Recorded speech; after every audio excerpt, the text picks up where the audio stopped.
Okay, here's the story. A KGB agent stationed in Washington in the 80s is approached by a CIA agent who offers to work as a mole for the KGB, a secret undercover spy. Whoa, you say. That sounds like something that happened, like it really did happen. It did, but that's not our story. That's a different story. In our story, the KGB agent returns to Moscow and is discouraged there by his work, by some of the things he's expected to do, and by a poor relationship with his wife. As the Soviet Union crumbles around him at that time in the early 90s, when Yeltsin stood up on a tank, and the KGB was trying to overthrow the government, at that point, our KGB agent decides he's had enough of all of it. His job, his marriage, even his country. He hooks up with a woman, an American woman, who's traveling to Spain and then from there on to the United States. He spends some time in Madrid with her, becomes romantically involved with her, and they go together to the United States. She has an apartment in Brooklyn, and he stays there with her.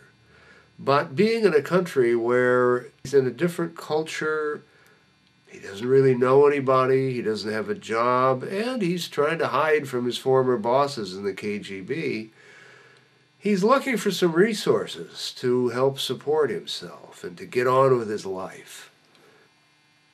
He turns to the Russian gangs, and in the early 90s in Brighton Beach, also known as Little Odessa, the gangs were very active, and active in the sense that they fought a lot amongst themselves. There were a lot of murders, cars set on fire, cars blown up, rival gang members attacking each other. He becomes involved with these gangs simply as an expedient because he's trying to provide for himself. He does some things as a member of a gang that he doesn't feel at all comfortable about. The FBI has begun to infiltrate these gangs. Our former KGB agent discovers that someone is trying to kill him. He's pursued by some people whose identity he doesn't know. And he eventually figures out that the people who are trying to kill him have been hired by the CIA agent that he recruited years earlier, who is still working as a mole for the KGB. And the CIA agent is now concerned that since our hero is no longer under the thumb of the KGB, that the CIA agent's identity is at risk. He might be discovered as a mole for the KGB because a person who knows about him is now loose in Brighton Beach. As our hero tries to escape the people who've been hired to kill him and also tries to confront the CIA agent, a pursuit takes place through New York City, through Central Park, through the Metropolitan Museum of Art, and eventually the former KGB spy comes into direct confrontation with the CIA agent who is still operating as a mole for the KGB.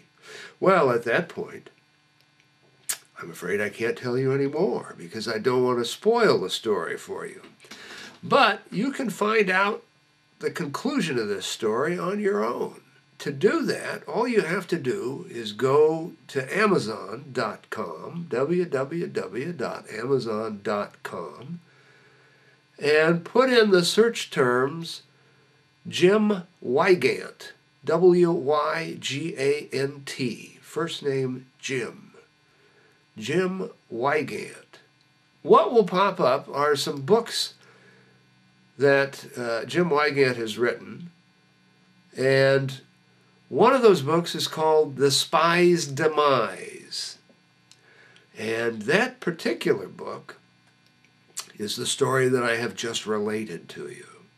I hope you'll check out the website, www.jimwygant.com, if you want to read a sample of the writing. There's also information there about a sequel to this book, which will be coming out sometime in early 2011. Happy reading.